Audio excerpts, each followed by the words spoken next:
Warahmatullahi wabarakatuh. Waalaikumsalam. Amin. Wa bihi nasta'in waddin wassalatu wassalamu ala asrofil anbiya'i wal mursalin sayyidina Muhammadin wa ala alihi wa sahbihi ajma'in. Rabbi shrah yassir li amri wahlul 'uqdatam min lisani yafqahu qawli amin. Yang kami muliakan Al-Ustaz Bahdin Nur Aziz Zakaria, Bapak Kepala Sekolah SMP yang kami hormati Bapak Ibu Guru SMP Islam Yasin, yang saya sayangi, saya cintai anak-anakku semuanya, santriwan, santriwati SMP Islam Yasin, mulai dari kelas 7 sampai kelas 9, yang mudah-mudahan semuanya insya Allah dimuliakan dan diberkahi oleh Allah Subhanahu wa Ta'ala. Allahumma amin. Alhamdulillah wa syukurillah nahmaduhu wa nasta'inuhu. Pada malam hari ini kita semuanya masih diperkenankan oleh Allah Subhanahu wa Ta'ala untuk sama-sama bermunajahah, bertatap muka meskipun hanya lewat virtual online. Mudah-mudahan acara yang akan kita lakukan pada malam hari ini untuk menyambut Hari Raya Idul Adha yang insya Allah akan kita laksanakan pada tanggal 10 Zulhijjah 1442 Hijriah atau yang bertepatan dengan tanggal 20 Juli tahun 2021 atau hari Selasa besok. Meskipun dalam kondisi kita masih pandemi semuanya, mudah-mudahan semuanya masih dikasih kesehatan oleh Allah Subhanahu wa Ta'ala. Dimudahkan urusannya oleh Allah Subhanahu wa Ta'ala dan diringankan urusannya oleh Allah Subhanahu wa Ta'ala.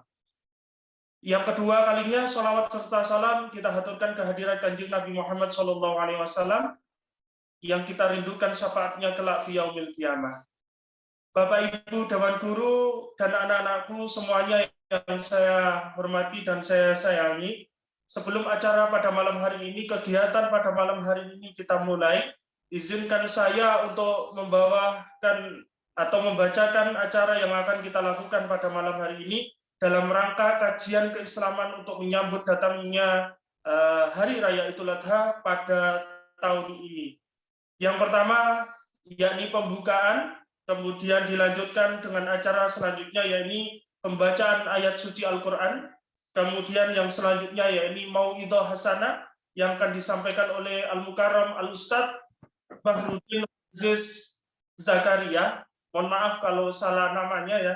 Kemudian yang selanjutnya yakni tanya jawab. Kemudian yang selanjutnya acara terakhir yakni nanti langsung ditutup oleh doa oleh beliau. Anak-anakku, Bapak Ibu Dewan Guru yang saya hormati, saya sayangi, menginjak acara yang pertama yakni pembukaan. Marilah kita buka acara kita atau kegiatan kita pada malam hari ini. Mudah-mudahan apa yang kita lakukan, kita laksanakan diridhoi dan diberkahi oleh Allah Subhanahu wa Ta'ala dan memberikan manfaat bagi kita semuanya. Ala hadiniyah wa likulli niyatin sholihah. Al-Fatihah. A'udzubillahi minasyaitonir rajim. Bismillahirrahmanirrahim. Alhamdulillahirabbil alamin arrahmanirrahim. Maliki yaumiddin. Iyyaka na'budu wa iyyaka nasta'in. Ihdinas siratal Amin amin ya rabbal alamin. Pembacaan ayat suci Al-Quran yang akan dilantunkan oleh santriwati Alia Fakhrunisa yang akan membaca surat Al-Syu'ara ayat 102 dengan 100. Kebetulannya waktu dan tempat kami aturkan. Assalamualaikum warahmatullahi wabarakatuh. Waalaikumsalam warahmatullahi wabarakatuh. Alhamdulillahirrahmanirrahim. My name is Alia Fakhrunisa. Here I will read the letter of Surat As-Sad, verse 102 to 110. A'udzu billahi minasyaitonir rajim. Bismillahirrahmanirrahim. Falamma balagha ma'ahu as-sa'ya qala ya bunayya inni ara fil manami anni azbahuka fandur mada tara.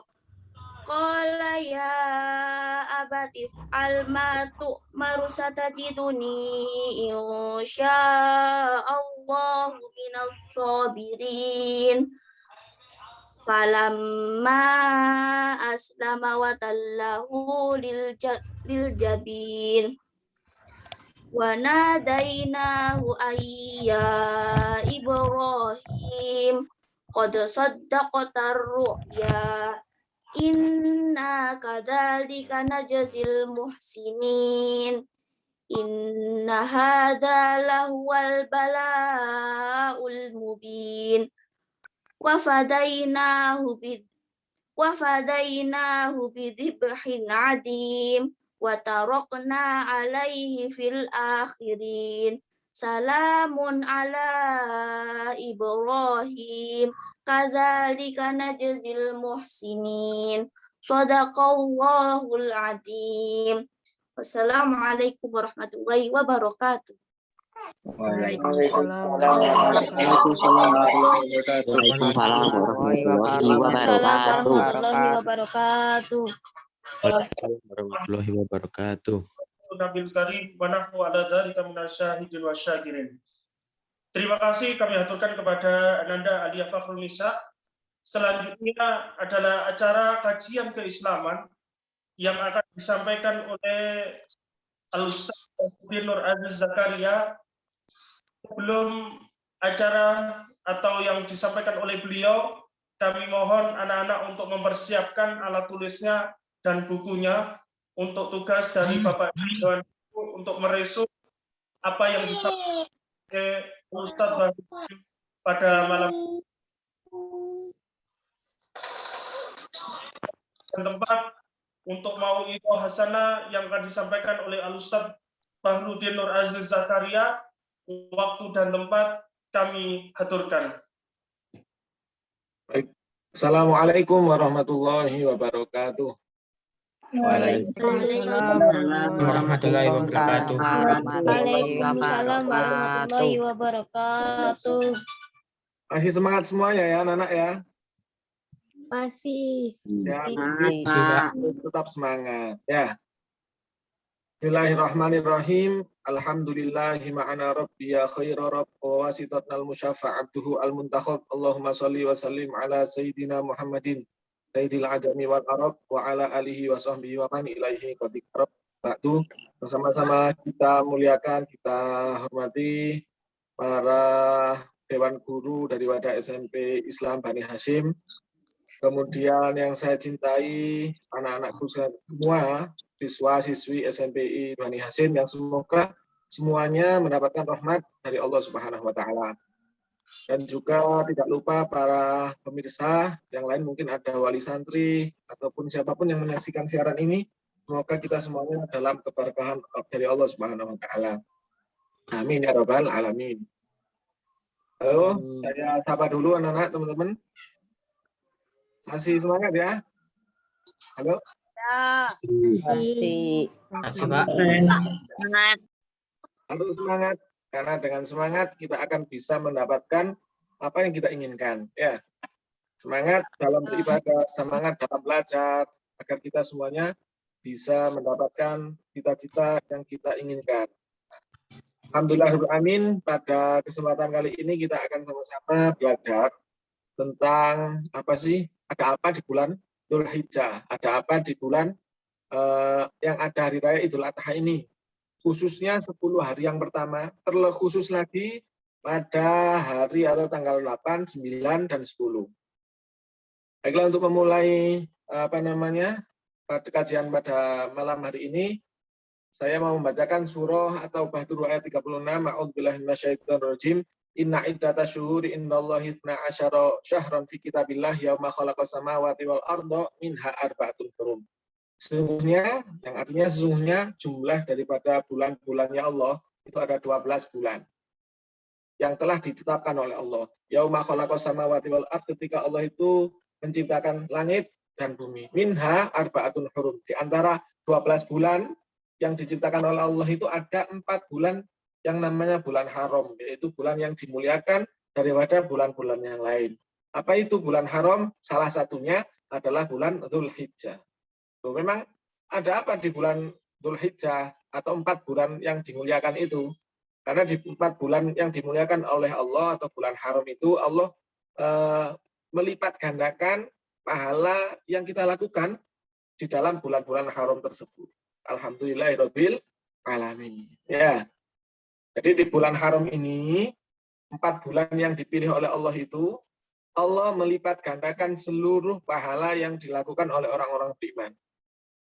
Tapi sebaliknya, juga Allah akan melipat gandakan dosa apabila kita melakukan maksiat di bulan 4 ini. Na'udzubillah min dzalik. Ya. Nah, kita sekarang masuk di bulan Dzulhijjah, yang artinya kita salah satu daripada bulan haram itu. Dulu di zaman Rasulullah SAW, ketika masuk bulan haram tidak boleh ada perang, tidak boleh saling mencaci, tidak boleh pokoknya hal-hal yang jelek.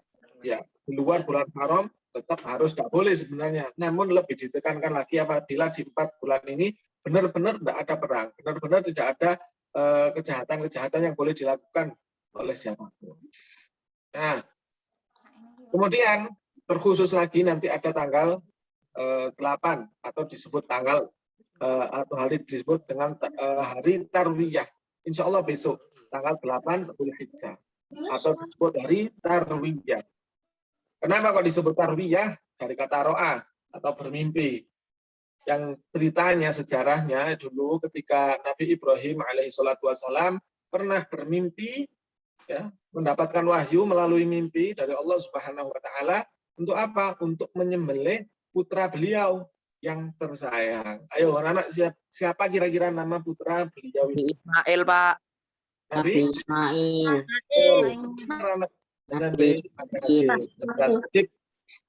Nabi Ismail. Ya, jadi Nabi Ibrahim punya beberapa putra, tidak hanya Nabi Ismail, tapi sebagian ulama menyimpulkan bahwa yang disuruh untuk menyembelih oleh Allah adalah Nabi Ismail. Seperti yang sudah disampaikan oleh Qori'ah tadi, teman-teman kalian yang membaca Al-Quran tadi disebutkan, wahai anakku, ketika mendapatkan mimpi, kemudian beberapa kali ditanya kepada Nabi Ismail, wahai anakku, inni ara fil manami anni atbahuka fandur mata taro. Sesungguhnya aku bermimpi dari Allah untuk disuruh menyembelih kamu. Maka bagaimana menurutmu? Katanya Nabi Ibrahim tanya kepada Nabi Ismail. Sebagai anak yang soleh, sebagai anak yang berbakti, yang taat kepada orang tua dan taat kepada Allah, maka jawabannya Nabi Ismail kepada Nabi Ibrahim, bukannya nggak mau Pak, wow, enak aja sama disembelih. Tidak seperti itu. Akan tetapi kata Nabi Ismail kepada Nabi Ibrahim, qala ya abatif al-matumar. Wahai ayahku, wahai abah, monggo kerjakan apa yang diperintahkan itu. Kalau memang jenengan disuruh untuk menyembelih saya, monggo disembelih saja, tidak apa-apa. Masya Allah, ini kan tanda orang atau anak yang berbakti pada orang tuanya selalu nurut perintah daripada orang tuanya. Insya Allah semua anak pasti nurut ya kepada perintah orang tua ya. Halo? Ya, Pak. Ya. Harus taat patuh pada perintah Iya, Pak. orang tua. Nih. Nah, maka dari itu disebut hari Tarwiyah. Ya, hari Tarwiyah, hari bermimpinya Nabi Ibrahim untuk mendapatkan wahyu ketika itu disuruh menyembelih putra beliau, yaitu Nabi Ismail alaihissalam. Kemudian di hari ke-9-nya namanya hari Arafah. Besoknya setelah mimpi, besoknya sudah kalau kamu setuju untuk disembelih, kita OTW besok ya. OTW kemana? Di suatu tempat yang jauh dari rumah beliau, dibawa Nabi Ismail oleh Nabi Ibrahim. Maka hari ke-9 Dzulhijjah namanya Arafah. Dari kata Arafah mengetahui. Oh ini loh perintah hakikatnya, perintahnya Allah itu gimana. Akhirnya dibawa. ibunya Nabi Ismail atau istrinya Nabi Ibrahim ini kira-kira siapa namanya? Ada yang tahu nggak? Ayo, monggo. Hajar. Insya Allah akan ada hadiah dari Bapak Ibu guru, insya Allah nanti. Siapa? Kira-kira ibunya Nabi Ismail ini siapa? Siti Hajar. Siti Hajar.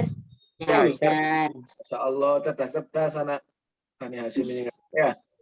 Jadi ketika tanggal 9 di pagi hari, kemudian beliau Nabi Ismail dan Nabi Ibrahim pergi dari rumah, berpamitan kepada ibu beliau yaitu Siti Hajar. Nabi Ismail, Bu, meminta ridhonya, saya mau menjalankan perintahnya Allah bersama Abah.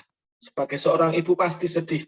Akan tetapi mengingat ini perintahnya Allah, maka tetap ya sudah nak, Bah, mohon dijalankan dengan sebaik-baiknya.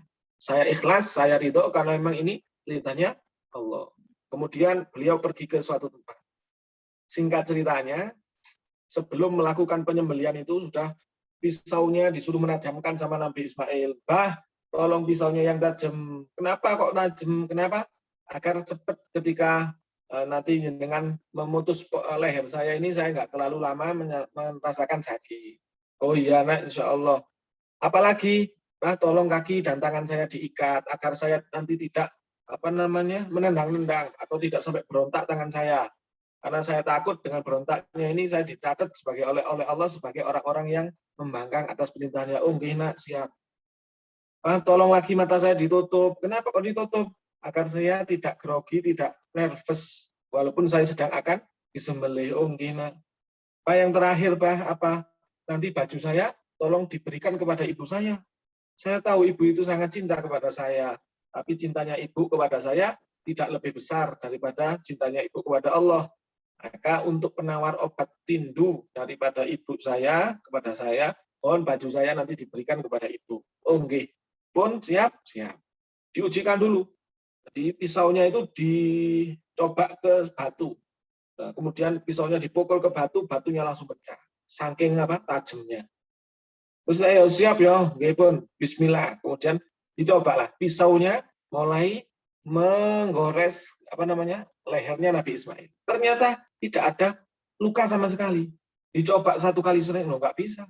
2 kali, loh kok nggak bisa.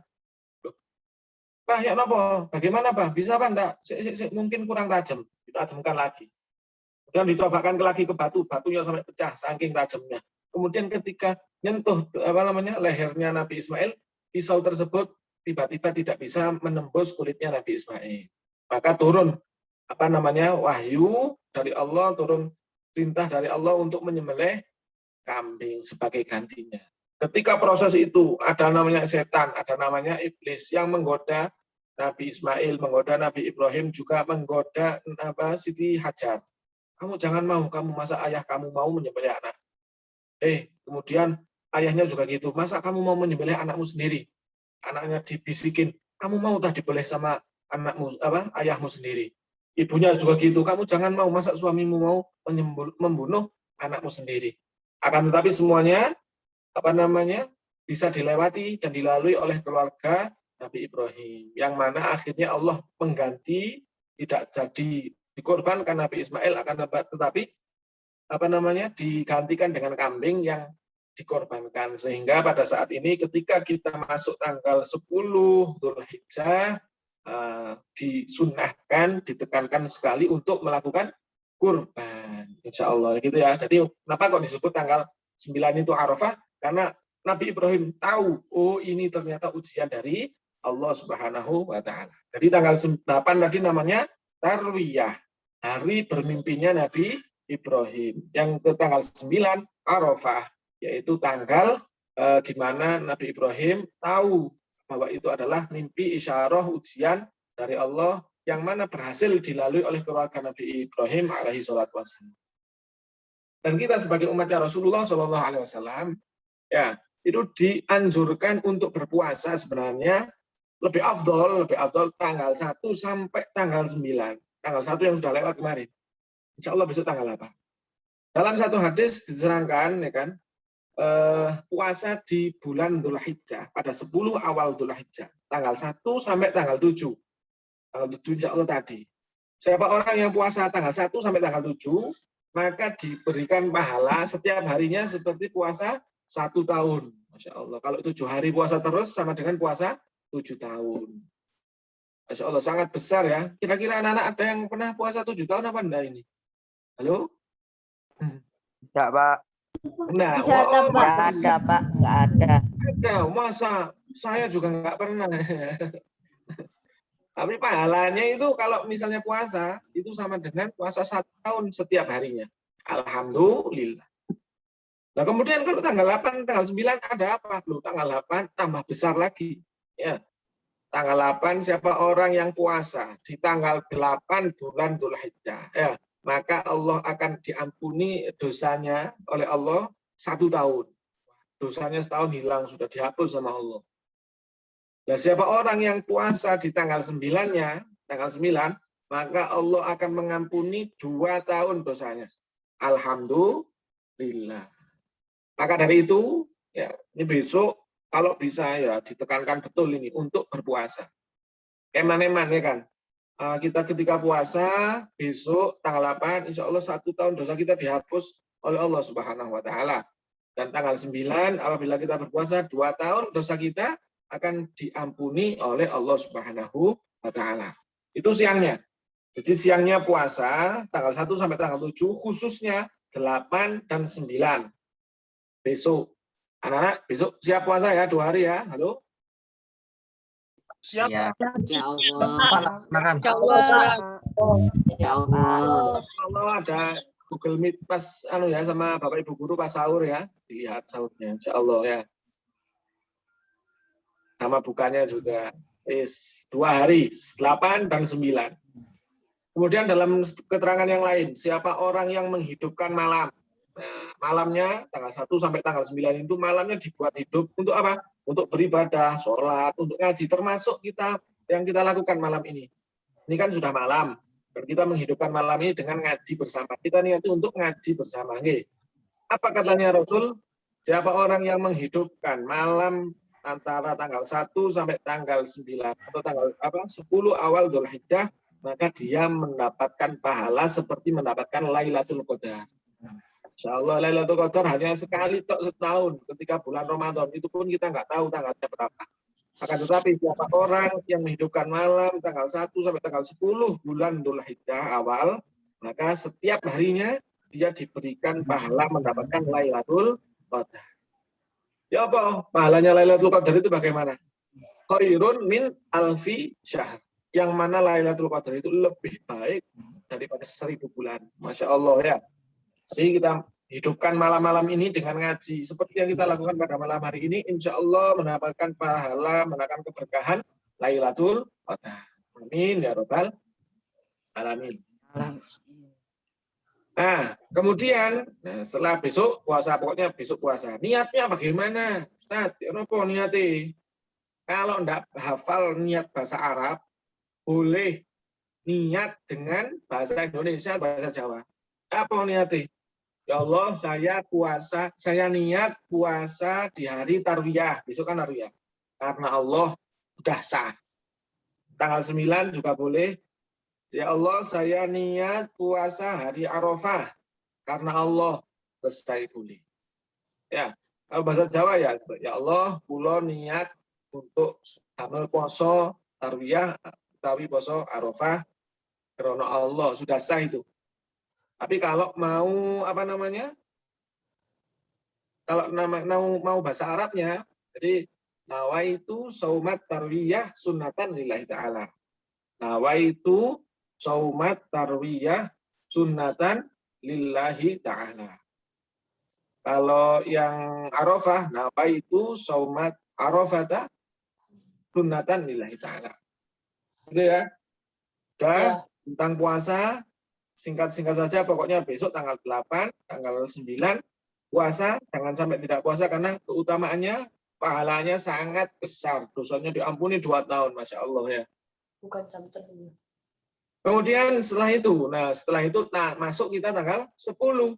Dzulhijjah. Kira-kira kalau tanggal 10 Dzulhijjah ada apa ini anak-anak? Idul Adha, Pak. Idul Masya Allah. Yo, yo, Penyembelihan korban. betul. Hari raya. Hari raya. Kita sholat id lagi, tapi karena memang kita sedang pandemi, jika memang di tempat kalian ini tidak ada masjidnya enggak sholat id, maka boleh sholat id sendiri di rumah. Boleh. Ya, walaupun nggak pakai khutbah nggak apa-apa. Sholat id di rumah dengan keluarga boleh. Tapi kalau memang di tempat kalian memang ada sholat id, monggo diikuti, tapi tetap dengan menggunakan protokol kesehatan. Karena memang menjaga kesehatan itu wajib, sedangkan sholat Idul Adha itu sunnah.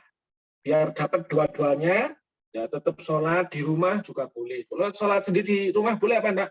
Jawabannya boleh. Ya, sholat sama ayahnya, sholat sama ibunya, langsung sholat, ya seperti sholat Idul Adha itu. Rakaat pertama 7 kali selain takbiratul ihram. Rakaat kedua 5 kali selain takbir daripada rakaat yang kedua. Sholat sendiri tidak pakai khutbah tidak apa-apa. Tapi sekali lagi kalau memang di rumah kalian atau lingkungan kalian ada sholat Idul Adha, monggo boleh diikuti dengan tetap memperhatikan protokol kesehatan. Nah, kemudian juga dianjurkan kita untuk memperbanyak takbir, tahmid, dan tahlil. Mulai bulan tanggal 1 sampai tanggal 10. Subhanallah walhamdulillah wala ilaha illallah wallahu akbar yang banyak. Daripada kamu diem-diem nggak ngomong apa-apa, nggak ngapa-ngapain ya. Zikir, karena zikir ini dianjurkan oleh Rasulullah SAW memperbanyak baca takbir, tahmid, dan tasbih. Subhanallah walhamdulillah wala ilaha illallah wallahu akbar yang banyak. Nah, ketika masuk bulan tanggal 10 kita dianjurkan untuk memperbanyak takbiran. Allahu Akbar, Allahu Akbar. Nah, seperti yang kita lakukan itu biasanya. Ya, jadi jangan sampai lupa. Kok sampean WA nantok HP antok. Ketika wae takbiran, kita takbiran. Loh, takbirannya di rumah, enggak apa-apa. Enggak ada takbiran keliling, enggak harus keliling. Takbiran dibaca sendiri di rumah boleh. Bagus ya. Jadi, sholat Idul Adha memperbanyak takbir di dalam tanggal 10 sampai kapan kalau Idul Adha? Sampai tanggal 13 Dzulhijjah. Loh, lama. Kalau Idul Fitri cuma sebentar. Mulai masuk malam hari raya sampai khotib naik ke atas mimbar sudah selesai, sunnahnya selesai. Tapi kalau sholat Idul Adha, takbiran Idul Adha itu mulai kapan? Mulai masuk tanggal 10 Dzulhijjah sampai tanggal 13 Dzulhijjah. Berarti berapa hari itu kira-kira anak-anak itu? 10 sampai 13 berarti berapa hari? 3 Hari, Pak. Tanggal 10 sampai tanggal 13. Berarti berapa hari kok sehari? Tak kan apa bermatematika. 4 hari. 4 hari. Takbirannya terus itu 4 hari. Allahu Akbar, Allahu Akbar, Allahu Akbar. La ilaha illallah, wallahu akbar. Allahu Akbar, walillahil hamd. Nah, Idul Adha selesai. Jangan lupa juga ketika malam Idul Adha. Jadi kira-kira nanti insya Allah malam Selasa. Malamnya itu kamu untuk selain memperbanyak takbir ya, itu apa? Untuk doa. Karena salah satu malam yang pasti diterima doanya, tidak pernah ditolak doanya, yaitu malam hari raya. Baik hari raya Idul Adha ataupun hari raya Idul Fitri. Nah, kita besok menyambut hari raya Idul Adha. Jangan lupa kamu untuk berdoa. Ya Allah, jadikan saya orang sukses, berhasil di dunia dan akhirat misalnya. Karena di doa di malam hari raya tidak akan pernah ditolak oleh Allah menurut sabda Rasulullah Shallallahu Alaihi Wasallam. Nah, singkat ceritanya lagi. Kemudian poin selanjutnya yaitu tentang kurban. Ya, kurban. Apa sih maknanya kurban kira-kira apa? Halo, kurban? Anak-anak kurban itu apa, Nak? Halo, masih nyambung? Menyembelih hewan, Pak. Menyembelih Iya, hewan. putus dikit. Di hewan, Pak. Oke. Menurut bahasa Arab ya, kurban itu dari kata koroba, yang artinya dekat. Terus apa hubungannya sama menyembelih? kurban yaitu adalah sarana mendekatkan diri kepada Allah. Dengan cara apa? Ya meneladani apa yang telah diperintahkan oleh Allah kepada Nabi Ibrahim dan Nabi Ismail tadi. Ya, jadi kurban itu adalah dari kata koroba yang artinya dekat. Ya, kemudian apa? Kita mendekatkan diri kepada Allah dengan cara mengeluarkan hewan yang telah ditentukan untuk kurban, disembelih, udhiyah atau menyembelih. Hewan apa saja yang boleh dikurbankan kira-kira? Halo? Kambing, sapi, Kambing, sapi, dan sapi, Pak. Gajah boleh gajah. Unta, kerbau, Gajah boleh enggak gajah? Kerbau, sapi, bandeng. kerbau, Kambing, sapi, domba, kerbau. Oh ya. Jadi yang boleh dikurbankan hanya beberapa saja. Jadi tidak semua boleh bisa dikurbankan. Kira-kira kalau kurban ikan gitu bisa apa enggak? Tidak. Iwak lili. Ya. Tidak. Gitu ya. Oh, jadi gini, yang hewan yang sudah disepakati oleh agama yang boleh dikurbankan pertama onta. Masalahnya di Indonesia sangat jarang di onta. Kalau nggak di kebun binatang kamu nggak nemu onta ya. Tapi kalau di Arab, di Timur Tengah banyak onta, maka yang pertama kali dianjurkan untuk dikorbankan yaitu onta. Kenapa kok onta? Karena onta itu punya badannya besar, dagingnya banyak, artinya bermanfaat lebih banyak kepada orang. Oke, di Indonesia tidak ada. Tapi adanya apa? Sapi. Oh, sapi. Yang kedua adalah sapi. Boleh. Nah, kalau sapi itu banyak ya di Indonesia. Atau saudaranya sapi. Kira-kira apa? Yang menyerupai sapi. Yaitu Kerbau. kerbau, kerbau. Ya, jadi kalau sapi dan kerbau boleh, kerbau boleh dibuat kurban. Kayak banteng nggak boleh anak ya. Kurban banteng kamu. Ya, sapi atau kerbau di Indonesia ada. Kemudian kalau nggak punya sapi atau nggak punya kerbau, boleh yang lebih sedikit lagi, yang lebih kecil lagi. Apa itu? Kambing. Atau domba. Kambing. Atau diri-diri. Ya. Domba. Kambing atau domba.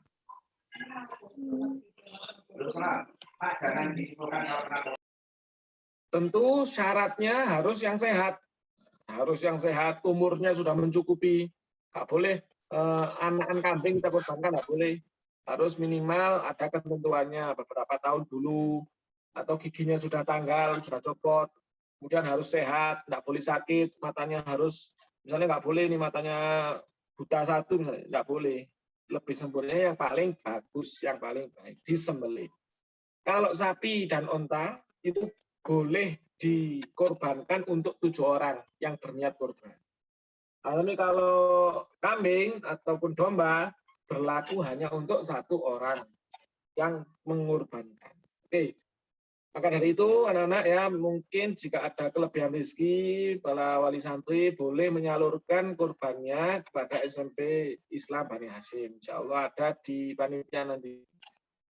Ya, jadi monggo dikorbankan hewan-hewan itu yang kita sudah sebutkan. Apabila ada kelebihan rezeki, karena memang hukumnya itu sangat ditekankan. Hampir-hampir kayak ada yang mewajibkan, bahwa beberapa madhab itu malah mewajibkan. Ya. Maka kalau itu madhabnya Imam Syafi'i itu tidak mewajibkan, tapi sangat ditekankan, sangat dianjurkan. Ya, dalam satu hadis itu ada sampai ancaman dari Rasulullah. Siapa orang yang kuat berkorban, mampu berkorban, tapi dia nggak mau berkorban, maka nggak usah dekat-dekat. Jangan dekat-dekat kepada masjid kami, musola kami. Terus kamu musola aku sengato, katanya Nabi. Itu kan sebagai ancaman. Monggo, bagi yang sudah berkecukupan rezekinya untuk berkorban, minimal 1 sekali seumur hidup. Ya. Boleh difasilitasi di masjid, musola sekitar, boleh juga disalurkan di SMP Islam Bani Hasyim, insya Allah ya. Seperti itu, korban. Kemudian, kapan waktunya menyembelihnya? Pertama, setelah sholat Idul Adha. Langsung disembelih boleh. Setelah sholat Idul Adha. Terakhir, tanggal 13 Dzulhijjah. Sebelum tenggelamnya matahari. Jadi ada waktu 4 hari untuk menyembelih tadi, tanggal 10, 11, 12, 13. Itu boleh menyembelih. Jadi tidak harus hari tanggal 10, tapi boleh tanggal 11, boleh tanggal 12 sampai tanggal 13. Boleh untuk menyembelih hewan kurban. Kemudian tanggal 11 sampai 13 tadi itu disebut dengan hari tasyrik. Apa hari tasyrik? Yaitu hari kesempatan untuk memperbanyak takbir. Tadi disebutkan. Tetap ada takbir. Allahu Akbar, Allahu Akbar. Takbir hari raya Idul Adha sampai tanggal 13. Yang kedua, waktu untuk menyembelih hari kurban. Masih ada waktu tanggal 10 sampai tanggal 13. Nah, dan ketiga, waktu diharamkannya puasa. Jadi tidak boleh puasa di hari tasyrik. Tanggal 10 hari raya, 11 sampai 13 namanya hari tasyrik. 4 hari ini tidak boleh puasa. Kalau puasa malah dosa. Namanya haram kan. Haram kan dilakukan akan mendapatkan dosa. Kalian tidak boleh puasa di hari tasyrik atau hari raya. Yang dianjurkan tanggal 8 dan 9 pahalanya besar. Tapi kalau tanggal 10 sampai 13 tidak boleh puasa. Wah, enak bakaran sate. Nanti ya masak-masak sate kambing ya. Itu. Jadi sekilas yang dapat saya sampaikan, saya ulangi lagi. Pertama kesimpulannya, tanggal 1 sampai tanggal 10 itu adalah hari yang namanya 10 awal bulan Dzulhijjah yang namanya hari bulan haram, Asyhurul Hurum, salah satu daripada bulan yang dimuliakan oleh Allah, yang mana Allah melipat gandakan pahala di dalamnya, dan juga melipat gandakan dosa apabila kita melakukan maksiat. Naudzubillah min dzalik. Kemudian tanggal 1 sampai tanggal 7 dianjurkan untuk berpuasa, yang mana tanggal 1 sampai tanggal 7 itu jika kita berpuasa diberikan pahala setiap harinya seperti puasa 1 tahun. Tanggal 8 jika puasa di tanggal 8, maka kita akan jika kita puasa di tanggal 8, maka kita akan diampuni dosa kita selama 1 tahun. Jika kita melakukan puasa di tanggal 9, maka kita akan diampuni dosanya selama 2 tahun oleh Allah Subhanahu wa taala. Tanggal 8 disebut disebut dengan hari Tarwiyah, hari di mana Nabi Ibrahim bermimpi untuk menyembelih anaknya Nabi Ismail. Yang kedua, hari Arafah tanggal 9, yaitu hari di mana Allah memperlihatkan Nabi Ibrahim mengetahui bahwa itu adalah ujian dari Allah, yang mana mereka keluarga Nabi Ibrahim bisa melewati dengan baik. Tanggal 10 hari raya Idul Adha, yang mana disunahkan untuk sholat Idul Adha. Sebelum sholat Idul Adha disunahkan mandi besar, ya, memakai wangi-wangian, ya, bertakbir dan melakukan sholat Idul Adha. Kemudian jika kita punya kelebihan rezeki, maka kita silahkan dianjurkan untuk melaksanakan kurban yang boleh disembelih mulai tanggal 10 sampai tanggal 13. Memperbanyak takbir juga di tanggal 10 sampai tanggal 13. Dan hari tanggal 11 sampai tanggal 13 itu namanya hari tasyrik, yang mana kita haram, tidak boleh untuk melakukan puasa. Demikian yang saya dapat kami sampaikan. Ada kurang lebihnya mohon maaf. Mungkin tadi ada yang sudah komen mau tanya. Kami sampaikan ke pembawa acara, monggo. Wabillahi taufiq wal hidayah. Wassalamualaikum warahmatullahi wabarakatuh. Monggo nanti. Waalaikumsalam. Waalaikumsalam warahmatullahi wabarakatuh. Warahmatullahi wabarakatuh. Terima kasih Ustadz atas materinya, kemudian yang disampaikan pada malam hari ini untuk kita menyambut datangnya menyambut datangnya Hari Raya Idul Adha yang insya Allah jatuh pada tanggal 20 Juli 2021. Anak-anakku semuanya, silakan. Waktu selanjutnya adalah tanya jawab. Silakan bertanya, boleh diketik atau langsung bertanya. Silakan sebutkan namanya, kemudian kelas berapa. Insya Allah nanti ada hadiah langsung dari Pak Andre. Bagi yang mau bertanya, saya batasi untuk pertanyaan 3 dulu. Boleh diketik, boleh langsung. Silakan. Saya mulai. Ini, Ustadz, ada yang bertanya, Ustadz, dari saudari Santriwati Widi. Okay. Ustadz, menyembelih hewan kurban itu sama nggak dengan akikoh? Kemudian bedanya apa ya Ustadz? Monggo Ustaz, langsung dijawab saja. Oke, baik dari saudari Widi nggih. Oke. Akikoh dan kurban apakah sama? Tentu berbeda. Waktunya juga berbeda. Akikoh itu apa? Yaitu menyembelih hewan. Sebentar ini kok ada iklannya. Akikoh adalah menyembelih kambing. Hanya kambing kalau akikoh. Tidak ada sapi ataupun unta. Jadi kalau akikoh hanya menyembelih kambing ataupun domba untuk apa? Kelahiran bayi. Ada fikihnya sendiri, ada aturannya sendiri. Kapan waktu dianjurkannya menyembelih untuk akikoh, misalnya 7 hari setelah kelahiran. Jika anaknya laki-laki dianjurkan 2 kambing. Jika anaknya perempuan dianjurkan 1 kambing ataupun domba. Waktunya pun juga terserah melihat anak itu dilahirkannya kapan. Tapi kalau kurban itu khusus hanya dilakukan pada tanggal 10 sampai 13 Dzulhijjah saja. Dan hewannya juga bervariasi tadi, boleh unta, boleh sapi, boleh kambing ataupun domba. Demikian.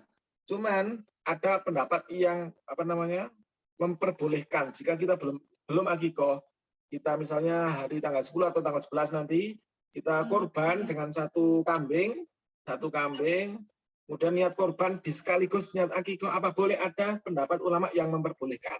Tapi mayoritas ya dibuat sendiri-sendiri saja karena beda tujuan, beda caranya, beda syariatnya. Jadi intinya akikoh dan kurban adalah suatu hal yang berbeda, tata caranya juga berbeda, hewannya juga berbeda. Dan Mbak Firman, wallahu a'lam. Terima kasih Ustaz. Oke, sami-sami. Ustaz, atas jawabnya. Ini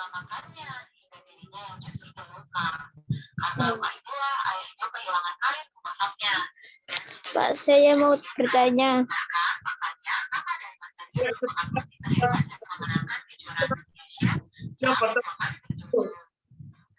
yang bertanya ini banyak alhamdulillah.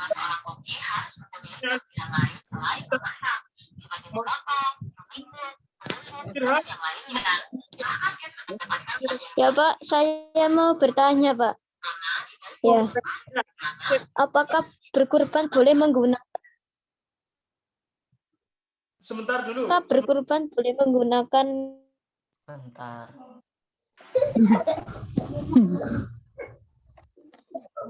Ya Pak Abah, saya mau bertanya Pak.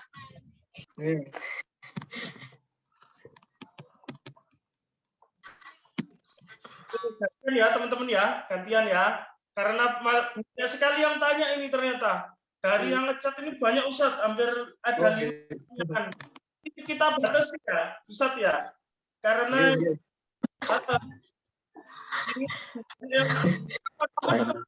yang chat ya, mohon maaf yang bertanya banyak ini, yang chat ini mungkin tidak bisa kita jawab lah.